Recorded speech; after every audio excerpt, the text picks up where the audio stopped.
Hey, what's up, y'all? Welcome back to my chin. Hey, what's up, y'all? Welcome back to Living Well with Terrell, the place where we develop the mind, soul, and the body on a communal level. Today, we're gonna be talking about the soul. As y'all can see, this is a weird setup. I was actually at the park, and I went for a walk, and I was chilling, just thinking, because my new thing now, I could say, maybe within like the past 2 months, what I've been practicing is like trying to go for a daily walk. No matter what I do, I want to go for a walk. And I find that it kind of helps me to recenter myself and just reflect on my day, or help me to regulate stress, or anything like that I'm dealing with. So actually, let me try to put in my headphones to see if y'all can hear me better. Yeah, so anyway, I was saying that I find that it helps me to regulate stress and just kind of breathe and connect my mind and body. And that's what we all about here on this page.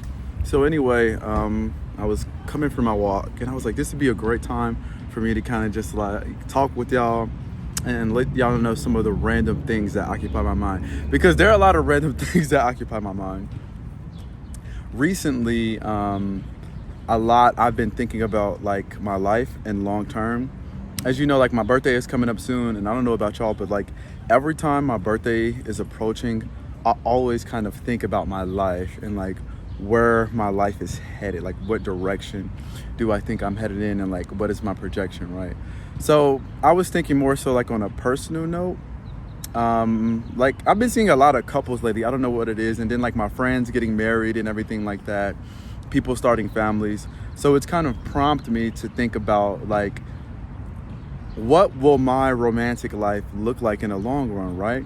Because a big part of your romantic life affects your personal life and professional life. So I was like, do I want to get married? Do I want to have kids? Like, I'm not trying to do any of that right now. And of course, a lot of people will say, oh, that stuff happens organically, it happens naturally. But I like to think that there's some level of intent that should be coupled with things like that, right? At least for me. I guess it changes, it depends on everyone, because a lot of people who have kids now, they didn't intend on having kids, right? So yeah, I just been thinking about that, and it also made me think about, what will be the determining factor for me getting into a relationship. Like, as I'm getting older as well, thinking about my dating experience, I'm like, am I dating someone basing things off of a connection, or I'm looking at things holistically? Like, okay, even if I don't have the best connection that I had with a person from my past, do I still disqualify this person, or do I kind of look for other attributes that I would deem valuable for long-term purposes, if you know what I mean? Like, I want someone caring, I want someone financially responsible, I want someone ambitious, someone gentle, like what kind of qualities and things that I'm looking for, and what is the basis of the relationship that I'm seeking, And I don't even know if I could really say seeking, because at this particular point, I'm not really seeking anything. But I am curious though, it's just a thought. So thinking about love, and I'm just like, do I think love is real? From my dating experience as a gay man, and most especially as a gay black man, because there's a difference. I've had situations, I've had encounters, I have experience, and I'm just like thinking about, my dating history and things like that. Do I really believe in love? And I think what it really comes down to is that I do believe in love. So I believe that you can grow and learn to love someone. I feel like sometimes you may hit it off with a person and you guys have a natural attraction, and it really just depends on where the both of you are at on your personal journey and your self-development, right? But to me, that's not love. Like, having chemistry is not love to me. I feel like love is wanting to, give me a second. I feel that love is wanting to be with someone even during those ugly moments when you don't have chemistry, or when you disagree on something, but you say, okay, we're gonna find a way to make this work. Or you have fights, you see the ugliest parts of a person, and you still decide that this is someone that I can coexist with and I want to continue to build a life with. To me, that's love. That's love, because everything else, it can fizzle out. Even if it lasts for a long time, it can fizzle out, right? And I just see that is, it's just like the reward part. It's like having a good vibe and good chemistry, personality matches with people. That's not nothing that's really earned necessarily, right? It's something that's kind of like innate and it's by chance, you know. But when I think of love, I think of something that's kind of fought for and kind of like it's accumulated over time. My lips are so dry. I don't know why I didn't bring my chapstick, but just bear with me, y'all.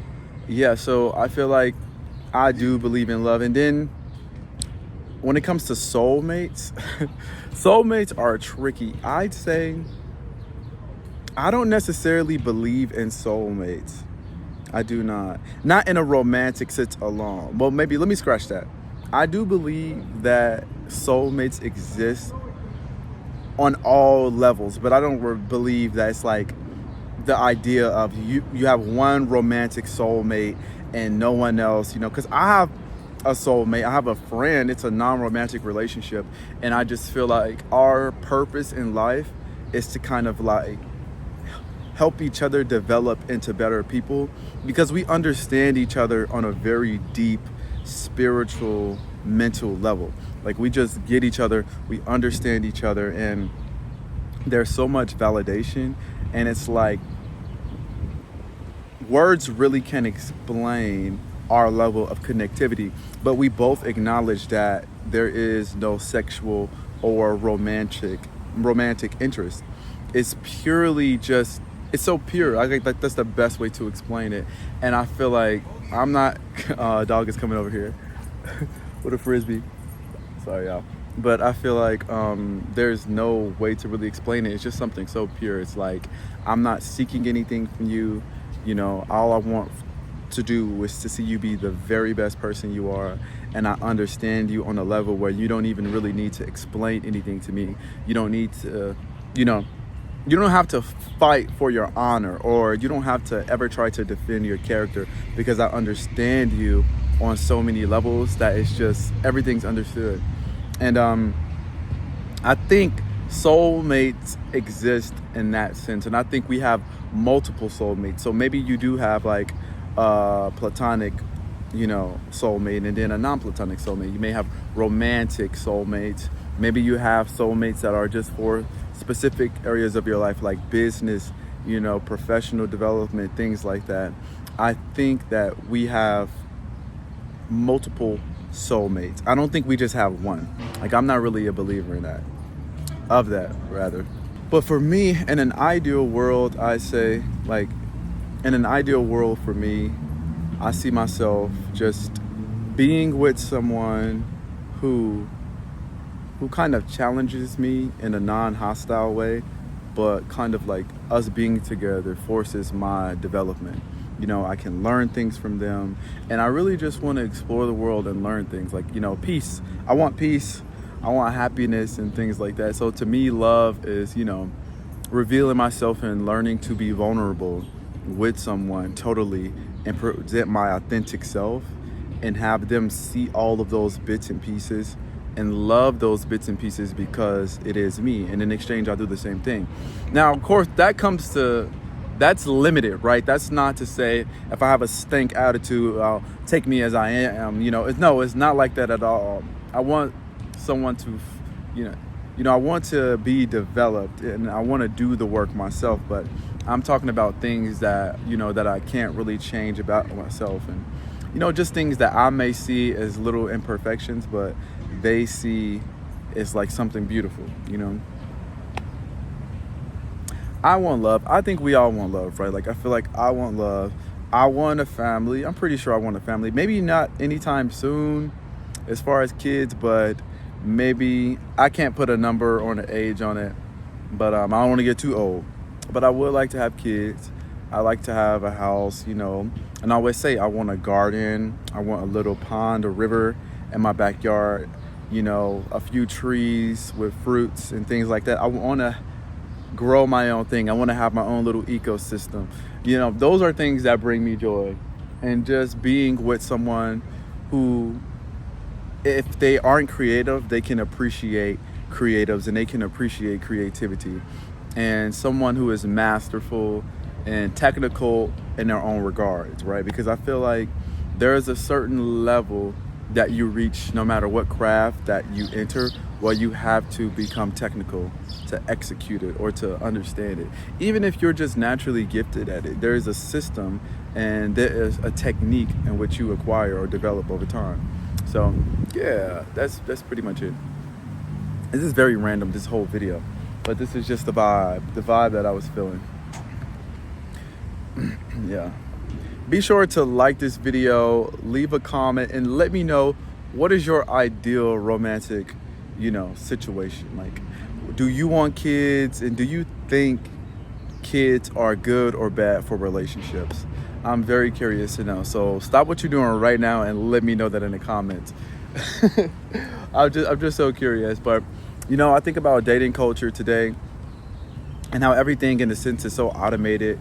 I was looking at like my Hinge, and I'm just like hundreds of potential candidates, and it's like you experience a sense of like decision paralysis, because it's like I don't even know who's the best candidate, and I can't really be authentic and fully genuine to every single person because I feel like everything is automated. I'm manufacturing these responses, and honestly, I remember like at one point in time, I was copying and pasting messages, and it's like it's just more efficient, I guess, to take that approach initially, but sometimes I feel like it hinders, the development of a genuine connection or a genuine bond. Excuse me. But I'm much more like, I love to be face to face. But we live in a point in time where it's like everything is fast paced. People don't really want to work to develop bonds. They don't really want to work in a relationship. They just like the idea of a relationship. They like the aesthetic of a relationship. But the hard parts of like going through those arguments to gain understanding and refine communication, like a lot of people don't want to do that work, and especially in the gay community, because things are just so easily accessible. It's challenging, it's tough, because it's like, it's that whole thing of like, what you don't do, someone else will. And it's like, let them do it. It's like, good, go let them do it, right? But at the same time, I feel like these are all variables that kind of dilute, the authenticity of dating right now. All these damn bugs. Let me know what y'all think, and I hope y'all had a good Pride weekend. I had a blast. I wanted to get footage for you guys, but I was like, let me live in a moment and let me enjoy my Pride. Leave a comment. Let me know what you did for Pride as well. I'm actually going to leave this park because of all these damn bugs, and I'm getting irritated. But love y'all, and I'll see y'all next week. Peace.